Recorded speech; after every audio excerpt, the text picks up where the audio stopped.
রক্তদান জীবনদান। শনিবার ইসলামপুর পুলিশ জেলার উদ্যোগে ইসলামপুর ট্রাফিক গার্ডের ব্যবস্থাপনায় একটি রক্তদান শিবিরের আয়োজন করা হয়। এদিন ইসলামপুর টাউন লাইব্রেরি হলে রক্তদান শিবিরের আয়োজন করা হয়। তার পাশাপাশি রক্তদাতাদের ফুলের শুভেচ্ছা জানিয়ে একটি করে হেলমেট তাদের হাতে তুলে দেওয়া হয়। এদিনের এই শিবিরে উপস্থিত ছিলেন ইসলামপুর পুলিশ জেলা ডিএসপি, ডিএনটি, ডিএসপি ট্রাফিক উদয় তামাং, ইসলামপুর থানার আইসি হীরক বিশ্বাস, ইসলামপুর পৌরসভার চেয়ারম্যান কানাইলাল আগরওয়াল সহ ইসলামপুর পুলিশ জেলার একাধিক আধিকারিকেরা। অনেকদিন পরে আমি দেখছি যে এত রক্তদাতারা নিজেদের মধ্যে কম্পিটিশন আছে যে আমি আগে রক্ত দিব, যে আমি আগে রক্ত দিব। এই বিভিন্ন সময় আমরা এই জিনিসটা আবার দেখা যায় না। এখনো রক্তদান সম্পর্কে লোকের মনে একটা আতঙ্ক আছে। খুব ভালো লাগছে ইসলামপুর পুলিশ থেকে বড় সাহেব আছেন, এসপি সাহেব আছেন, তমল সাহেব এবং ওনারা যত ফোর্স আছে সবাইকে আজকে এই রক্তদান শিবির আয়োজন করার জন্য ইসলামপুর পৌরসভার পক্ষ থেকে অনেক অনেক অভিনন্দন জানাচ্ছি এবং বিশেষ করে যারা আজকে রক্তদান করছেন তাদের প্রতি ইসলামপুর পৌরসভার পক্ষ থেকে কৃতজ্ঞতা জানাচ্ছি। ওনারা একটা মহৎ কাজে দানটা করছেন। আগামী দিনে আমরাও আরও চেষ্টা করব যে আরও যেন রক্তদান শিবিরগুলো আয়োজন হোক, যাতে রক্তের যে সংকট আছে হাসপাতালে সেই সংকটটা দূর করা যায়। আপনি সুভাষ ইউনিট কমিশনিং হয়ে গেছে এবং যেহেতু ওটা পিপিপি মডেলে আছে, পাবলিক প্রাইভেট পার্টনারশিপ মডেলে আছে, টোটাল টেকনিক্যাল স্টাফ দ্বারাই দেবেন। ওনাদের সঙ্গে কথা হয়েছে, খুব তাড়াতাড়ি ওনারা টেকনিশিয়ান দিয়ে দিবেন, তারপরে আমরা ডায়ালিসিস ইউনিট এখানে চালু করতে পারবো। মানুষ এখনো আতঙ্ক আছে রক্ত দেওয়া ইয়েতে, যে মনে করছেন ওনারা যে আমরা রক্ত দিলে আমাদের শরীরে কষ্ট হতে পারে, অসুবিধা হতে পারে। এর একমাত্র উপায় আছে রক্তদান শিবিরগুলা। ব্লাড ডোনার হয়তো শহর থেকেই যায়, কিন্তু গ্রামে রক্তদান শিবিরের আয়োজন হোক।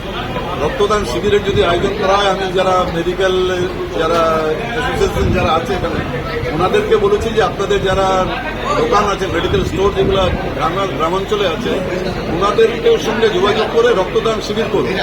নাম্বার অফ বেনিফিশিয়ারিজ বা number of blood donors, that is not that material. 5টাই ব্লাড ডোনার হোক না কেন, প্রয়োজন আছে আতঙ্কটাকে দূর করা। যদি প্রয়োজন হয় তাহলে এখান থেকেও যারা দু চারজন ব্লাড ডোনার আছে ওনাদেরকে ওখানে গ্রামে গঞ্জে নিয়ে ওই রক্তদান সম্বন্ধে যে আতঙ্কটা আছে এটা দূর করা আমাদের প্রাথমিক কর্তব্য আছে। এটা যদি আমরা দূর করতে পারি তাহলে আমি দায়িত্ব নিয়ে বলতে পারি এখানে রক্তের কোনো সংকট হবে না। Thank you sir. ডেফিনেটলি এটা আমাদের ইসলামপুর পুলিশ ডিস্ট্রিক্ট, আমরা এই যে ট্রাফিক ইউনিট থেকে আমরা প্রত্যেক আমাদের ট্রাফিক ওয়াইজ আছে, ফেস ওয়াইজ আমরা কিন্তু ব্লাড ডোনেশন আমরা করছিলাম।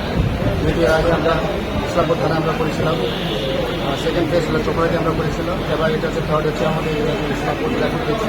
তারপরে আস্তে আস্তে আমরা দলপড়া এটা হচ্ছে আমাদের মেন উদ্দেশ্য হচ্ছে যেহেতু এর আগে যে আমাদের চেয়ারম্যান সাহেব বললেন, আমাদের অনেক বক্তারাও বললেন যে এখানে হচ্ছে আমাদের শর্টফল আছে, অনেক ব্লাড পাওয়া যাচ্ছে না, সেরকম ব্লডগুলো পাওয়া যাচ্ছে না।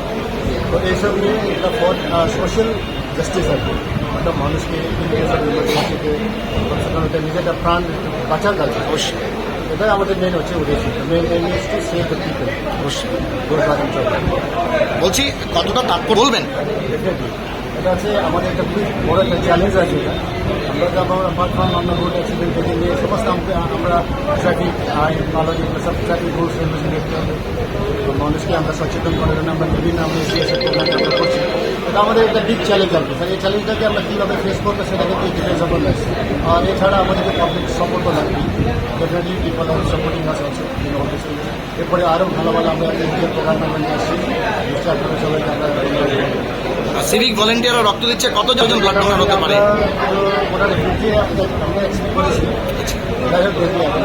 ভলেন্টারি ব্লাড ডোনেশন হচ্ছে আম পাবলিককে, তাদেরকেও কি আপনারা অবশ্যই মানে ইনভাইট করবেন যাতে রক্ত দেন? সবাই ইনভাইট করি, ওরা সুইচ আপ দিয়ে যাবে।